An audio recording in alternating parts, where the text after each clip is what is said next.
میرا نام روبینہ ہے۔ مجھے دبئی دیکھنے کا بہت شوق تھا۔ میں ہر وقت دبئی کی ڈاکومنٹری دیکھتی رہتی تھی۔ کئی بار میں نے ابو سے کہا کہ مجھے پڑھنے کے لیے دبئی بھیج دیں، مگر ابو نہیں مانتے تھے۔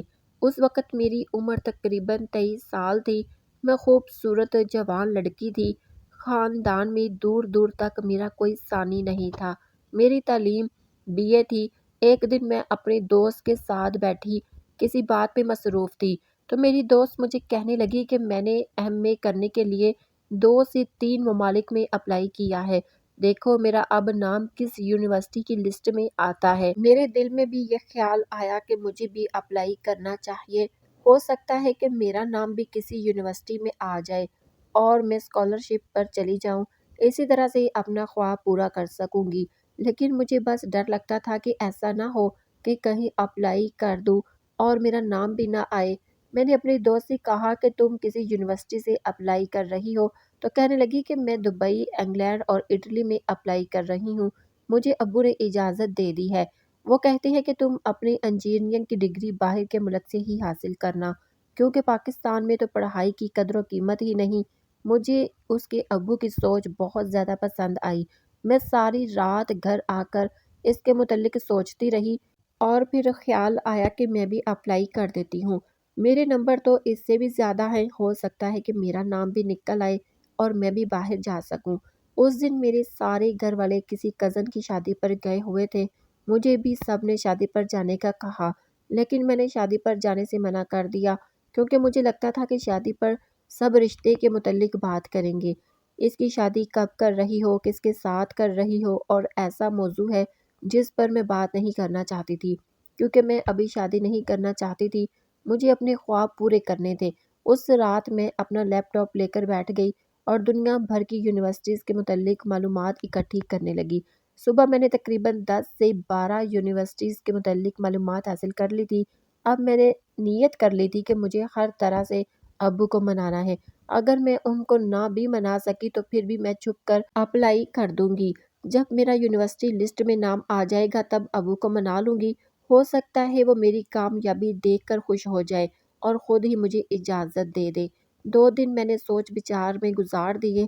تیسرے دن میں نے اللہ کا نام لیا اور 3 سے 4 ممالک کی یونیورسٹیوں میں داخلے کے لیے اپلائی کر دیا، جن میں انگلینڈ، دبئی اور امریکہ شامل تھا۔ میں اپلائی کر کے تقریباً ایک بات کو بھول چکی تھی۔ مجھے لگتا تھا کہ میرا نام نہیں آئے گا کیونکہ میری اتنی قسمت اچھی کہاں تھی۔ لیکن ابھی 1 ماہ گزرا تھا کہ میری دوست میرے گھر آئی اور کہنے لگی کہ میرا نام آ گیا ہے۔ وہ بہت خوش تھی۔ کہنے لگی میں 15 دن کے بعد انگلینڈ پڑھنے کے لیے جا رہی ہوں۔ مجھے یہ خبر سن کر بہت خوشی ہوئی تھی۔ مجھے اپنا بھی یاد آیا کہ اپلائی تو میں نے بھی کیا ہے، مجھے ابھی تک کسی یونیورسٹی کی طرف سے میل نہیں آئی۔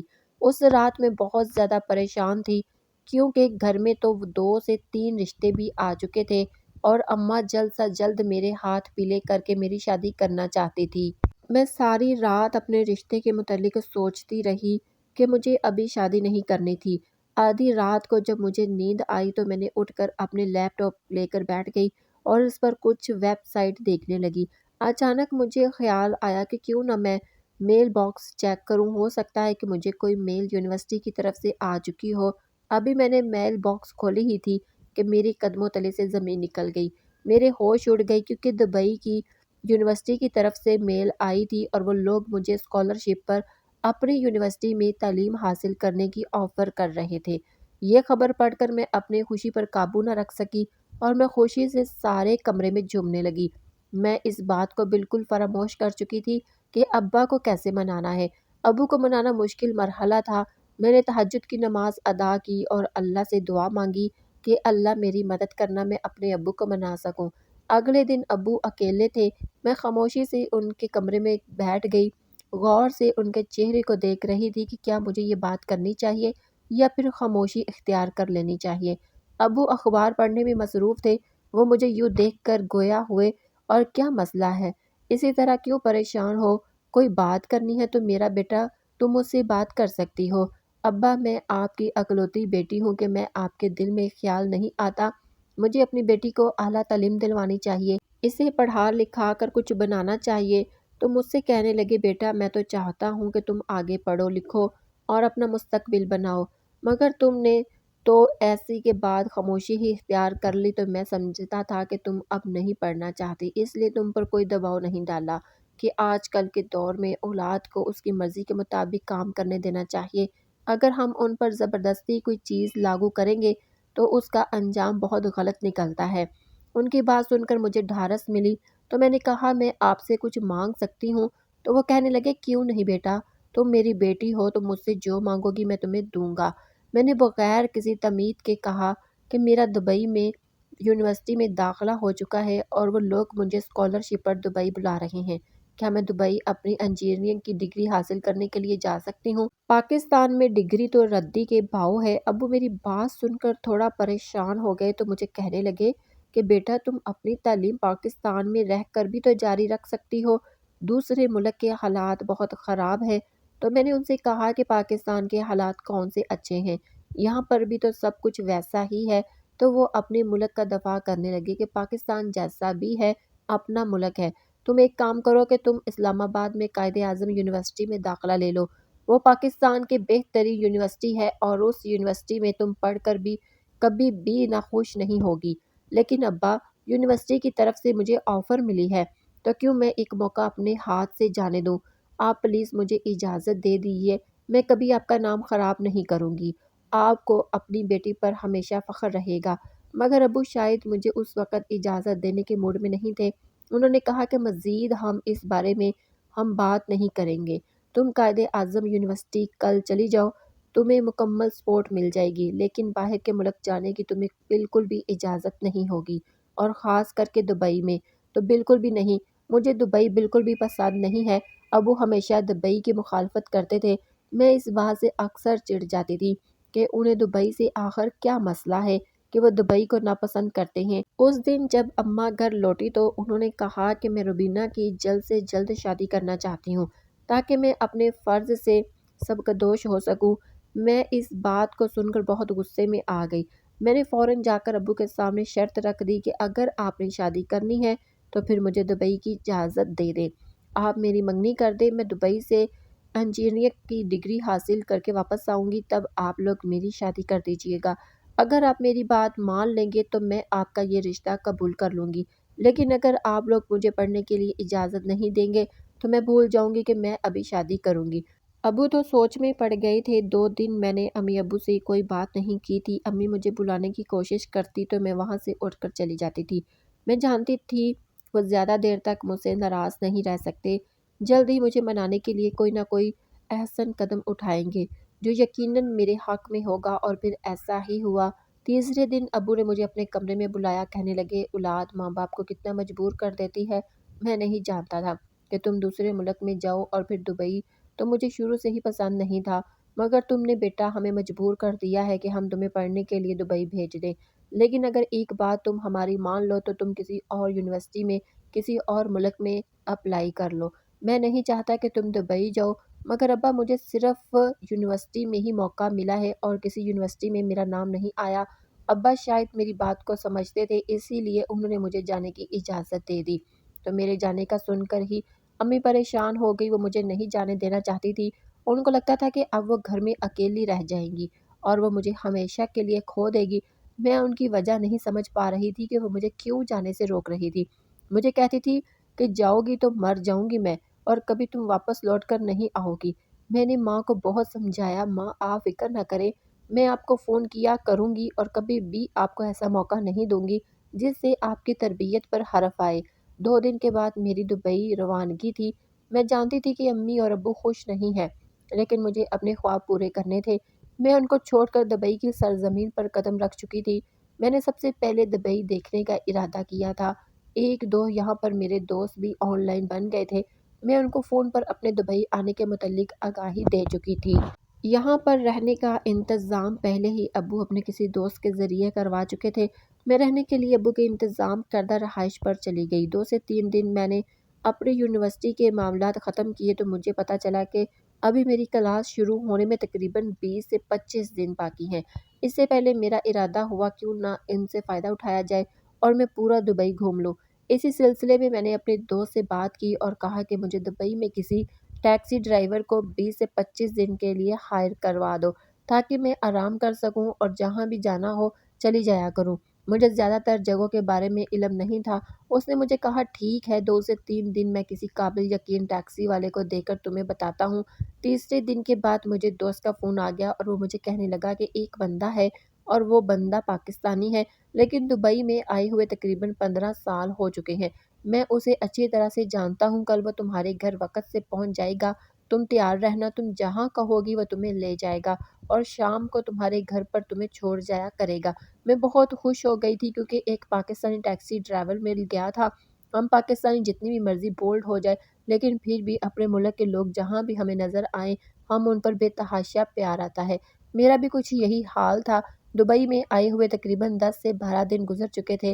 میں یہاں کے زیادہ تر چیزوں کے بارے میں نہیں جانتی تھی کہ میں گھومنے پھرنے کا ارادہ کر لیا کہ اس کے بعد تو کلاسیں شروع ہو جانی ہیں، پھر بالکل بھی کسی دوسرے کام کے لیے وقت نہیں ہونا تھا۔ اگلے پورے 9 بجے ٹیکسی ڈرائیور میرے گھر کے باہر کھڑا تھا۔ میں نے جلدی سے اپنا پرس لیا اور میں ٹیکسی میں بیٹھ گئی اور ٹیکسی والا مجھے روز میرے گھر سے لینا اور شام کو گھر پر ہی چھوڑ دیتا۔ اس دوران میں نے ایک بات نوٹ کی کہ وہ آدمی مجھے آنکھ بھر کر نہیں دیکھتا تھا۔ اس نے سر پر ایک مخصوص رنگ کی ٹوپی پہنی ہوئی تھی۔ وہ سارا سفر خاموشی سے طے کرتا۔ میں اسے بات کرنے کی کوشش کرتی تو مجھے کوئی خاص جواب نہ دیتا۔ پھر میں نے بھی سر جھٹک کر اس سے بات کرنے کی کوشش کرنا چھوڑ دی۔ مجھے اس کے ساتھ تقریباً آتے ہوئے 6 سے 7 دن گزر چکے تھے۔ ایک دن مجھے کہنے لگا کہ میڈم آپ کو ایک چیز دکھاؤں جو آپ نے اپنی زندگی میں پہلے کبھی نہیں دیکھی ہوگی۔ میں نے بھی یہ بات سن کر بہت خوش ہو گئی تھی۔ میں نے جلدی سے کہا کہ ہاں ہاں کیوں نہیں، کیوں دبئی میں کوئی خاص چیز ہے جو میں دیکھنے سے محروم رہ گئی ہوں؟ تو وہ کہنے لگا کہ نہیں میڈم بے فکر رہیں، اگر آپ کہیں تو میں آپ کو اس جگہ پر لے جاؤں۔ میں نے کہا ٹھیک ہے تو مجھے ابھی اس جگہ پر لے جاؤ۔ اس آدمی نے ٹیکسی کی سپیڈ کم کر دی۔ میں نے محسوس کیا جیسے وہ مجھ سے بات کرنا چاہتا ہے۔ میں نے جب اسے کہا کہ تم نے سپیڈ کم کیوں کر دی تو وہ کہنے لگا کہ آپ ڈرے نہیں، آپ کو آپ کی منزل پر پہنچا دوں گا۔ آپ مجھ پر اعتماد رکھیں، ہم پاکستانی لوگوں کی بہت زیادہ قدر کرتے ہیں، اپنے ملک کے لوگ تو اپنے ہی ہوتے ہیں۔ اسے تقریباً ڈرائیور کرتے ہوئے 20 سے 30 منٹ گزر چکے تھے کہ اچانک اس نے گاڑی ایک سنسان جگہ پر روک دی۔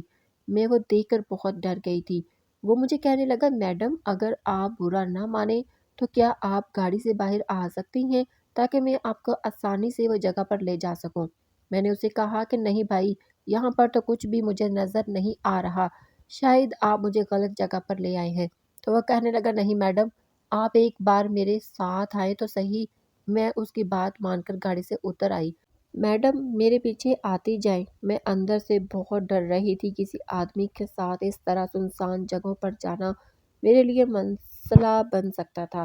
2 سے 3 منٹ گزرنے کے بعد وہ خوبصورت گھر کے باہر آ کر رک کر کہنے لگا میڈم یہ میرا گھر ہے، اگر آپ برا نہ منائے تو آپ میرے ساتھ میرے گھر میں آ سکتی ہیں۔ میں نے اسے کہا ارے بھائی تم پاگل ہو گئے ہو، میں نے تم پر یقین کیا اور تمہیں کہا کہ مجھے اپنے ساتھ لے چلو، یہ تو مجھے کیوں اپنے گھر لے آئے ہو؟ دیکھو میں پاکستان سے ہوں اور میرا یہاں پر کوئی بھی نہیں ہے، میں دبئی دیکھنے کا شوق پورا کرنا چاہتی تھی، پلیز تم مجھے گھر چھوڑاؤ اور کل سے مجھے نہ لینے آنا۔ میڈم آپ مجھ پر یقین رکھیں، میرے گھر میں میری بھی 2 بیٹیاں ہیں، آپ کے ساتھ میں ایسا کچھ بھی غلط نہیں کروں گا۔ میں نے ڈرتے ہوئے اس کے ساتھ اس کے گھر جانے کا فیصلہ کر لیا کیونکہ میرے پاس کوئی دوسرا چارہ نہیں تھا اور مجھے اس کی شکل سے اندازہ ہو رہا تھا کہ وہ اس بات پر پکا ہے کہ مجھے گھر لے کر ہی جائے گا۔ اس نے دروازے پر دستک دی۔ چند ہی سیکنڈ بعد ایک خوبصورت نوجوان عورت نے دروازہ کھولا اور میں نے اس عورت کو جلدی سے سلام کیا۔ وہ دیکھنے سے مجھے پاکستانی معلوم ہوتی تھی۔ وہ مجھے ہاتھ سے پکڑ کر اندر لے آئی۔ میں بہت زیادہ ڈر کی وجہ سے کانپ رہی تھی۔ اس نے مجھے ہال میں بٹھایا اور اپنی بیٹی کو آواز دی کہ پانی لے کر آؤ۔ وہ آدمی سامنے بیٹھا تھا، پھر وہ زاروں قطار رونے لگا۔ میں اس کو یوں دیکھ کر بہت زیادہ پریشان ہو گئی تھی اور جلدی سے اپنی جگہ سے کھڑی ہوگی۔ بھائی کیا ہو گیا ہے؟ تم ایسے کیوں رو رہے ہو کہ تم مجھے اس جگہ پر لے آئے ہو اور اوپر سے تم یہ کیا کر رہے ہو؟ لیکن پھر اس آدمی نے مجھے ایسے راز کی بات بتائی کہ میرے قدموں تلے سے زمین نکل گئی۔ وہ عورت اور کوئی نہیں بلکہ اس آدمی کی بیوی تھی اور وہ آدمی کوئی اور نہیں بلکہ میرا سکا بھائی تھا۔ مجھے خود پر بیتی ہوئی داستان سنانے لگا کہنے لگا میری بہن آج سے 3 سال پہلے میں اسکول سے اغوا ہو گیا تھا، وہ لوگ مجھے اٹھا کر دبئی لے آئے، مجھے امی ابو کی بہت یاد آتی تھی، لیکن میں نے کبھی پلٹ کر دیکھنے کی کوشش ہی نہیں کی۔ 3 سال تک ان کی حراست میں رہا، 3 سال بعد اللہ نے راستہ دکھایا کہ مجھے وہاں سے بھگانے کا موقع مل گیا۔ اس کے بعد میں نے پاکستان واپس جانا چاہا تو مجھے پتا چلا کہ میرے ماں باپ کسی حادثے میں فوت ہو گئے ہیں اور میری بہن روبینہ جسے میں چھوڑ کر آیا تھا وہ بھی ان کے ساتھ ہی مر گئی ہے۔ یہ خبر مجھ تک کسی نے جھوٹی پہنچائی تھی تاکہ میں کبھی بھی پاکستان واپس نہ جا سکوں۔ پھر میں نے یہیں پر کام کرنا شروع کر دیا اور ٹیکسی چلانا شروع کر دی۔ یہ میرے دوست کی بہن ہے، میرے دوست کو کینسر تھا، اس نے مجھ سے کہا کہ میری بہن سے شادی کر لو، اگر تم میری بہن سے شادی نہیں کرو گے تو غیر ملک میں میری بہن سے پتہ نہیں یہ لوگ کیسا سلوک کریں گے۔ میں نے اس سے شادی کر لی اور میری 2 بیٹیاں ہیں۔ مجھے ڈرائیور کے باتوں پر بالکل بھی یقین نہیں آ رہا تھا اور وہ اٹھ کر امی ابو کی تصویر لے آیا اور کہنے لگا یہ دیکھو امی ابو کی تصویر۔ اب مجھے پرانی باتیں یاد کروا رہا تھا، آپ نے کچھ رشتہ داروں کا بتا رہا تھا جس سے مجھے یقین ہو گیا تھا کہ یہ میرا بھائی نہیں ہے تو ضرور جاننے والا ہے۔ میں اپنے بھائی سے مل کر بہت خوش تھی، اگر یہ میرا بھائی تھا تو خوشی کی کوئی انتہا نہیں تھی۔ میں نے فوراً گھر میں فون کیا اور کہا ابو آپ مجھے دبئی جانے سے کیوں روکتے تھے، کیونکہ مجھے اب سمجھ آ رہی تھی ابو مجھے دبئی جانے سے کیوں روکتے تھے۔ ابا کیوں دبئی ناپسند تھا؟ ابا آپ کے لیے خوشخبری ہے، لیکن اس سے پہلے مجھے بتائیں کہ آپ اس ملک سے نفرت کیوں کرتے تھے؟ اب مجھے کہنے لگی بیٹا پرانی باتیں کرنے کا کوئی فائدہ نہیں، تم یہ سب چھوڑو، تم بتاؤ تم کیسی ہو؟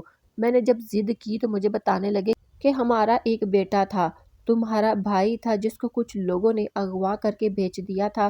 میں نے اپنے کچھ دوستوں کے ذریعے دبئی میں اپنے بیٹے کو ڈھونڈنے کی بہت کوشش کی لیکن وہ مجھے نہ ملا۔ میں نے کہا ابو میں آپ کو خوشخبری سناؤں، یہ دیکھیے آپ نے اپنی بیٹی کو دبئی بھیجا، میں نے آپ کے بیٹے کو ڈھونڈ نکالا۔ یہ دیکھیے بھائی، میں نے جلدی سے کیمرہ بھائی کی طرف کر دیا۔ بھائی کو دیکھ کر بہت خوش ہوئے تھے، انہوں نے اپنے بیٹے کو پہچان لیا تھا۔ دونوں باپ بیٹا گھنٹوں دوسروں سے باتیں کرتے رہے۔ بھائی اپنی بہن کو دیکھ کر بہت خوش تھے اور ابو مجھے کہنے لگے نہ تم میری آخری خواہش سمجھو یا کچھ بھی سمجھو، تم دبئی چھوڑ کر جلدی سے جلدی میرے بیٹے اور پوتیوں کو اپنے ساتھ لے کر پاکستان واپس آ جاؤ، اگر تم واپس بھی جانا چاہو تو پھر آ جانا۔ میں ابو کو کوئی جواب نہیں دینا چاہتی تھی کیونکہ میں پہلے سے جان گئی تھی بھائی نے بہت درد برداشت کیے ہیں، ابو نے اپنے بیٹے کو پہلے سے کھو دیا ہے اور میں کبھی بھی اس طرح سے ضد کر کے دبئی نہ آتی۔ میں نے واپسی کی ٹکٹ کروائی اور ہم لوگ تقریباً 4 سے 5 دن میں پاکستان واپس آ گئے۔ امی کو ہم نے جا کر جب سرپرائز دیا تو وہ بہت خوش ہو گئی تھی۔ ابو اپنے بڑے بیٹے کو دیکھ کر بہت خوش تھے اور اپنی بیٹی پر فخر تھا کہ اگر انہوں نے اپنی بیٹی کو دبئی بھیجا تو میں نے ان کے بیٹے سے ملوا دیا۔ میں حیران تھی کہ بھائی نے مجھے کیسے پہچان لیا، تو مجھے کہنے لگے کہ جس دوست نے مجھے تم تک پہنچایا تھا وہ دوست تمہیں جانتا تھا، وہی مجھے تمہارے بارے میں خبریں دیتا تھا۔ جب اسے پتہ چلا کہ تم دبئی جا رہی ہو تو اس نے مجھے اطلاع دی، اس بات کا میں نے فائدہ اٹھاتے ہوئے تم تک پہنچنا ہی مناسب سمجھا۔ میں بھی حیران تھی کہ بھائی اگر آپ سب کچھ جانتے تو پھر آپ پہلے کیوں نہیں پاکستان آئے؟ تو بھائی کہنے لگے کہ میں کبھی بھی واپس نہیں آ سکتا تھا کیونکہ دبئی کے کچھ اصول ہیں اور مجھ پر وہاں 2 چھوٹے کیسز بھی ہیں، اگر میں اس طرح پاکستان واپس آ جاتا تو وہ لوگ میری بیوی بچیوں کو کبھی نہیں چھوڑتے۔ میں نے بھائی سے کہا کہ جو کچھ بھی ہوا آپ اسے اپنی زندگی کا ماضی سمجھ کر بھول جائیں، اب آپ کبھی پاکستان سے نہ جائیے گا، ہم سب بہت خوش ہیں۔ میں نے بھی یہاں پر ابا کی خوشی سے قائد اعظم یونیورسٹی میں داخلہ لے لیا تھا اور انجینئرنگ مکمل کر لی تھی۔ اماں نے کسی جاننے والے کے گھر میں رشتہ طے کر دیا تھا۔ اب میں بہت خوش تھی، اللہ کا شکر ادا کرتی تھی کہ اس نے بھائی جیسی نعمت سے مجھے واپس ملوا دیا۔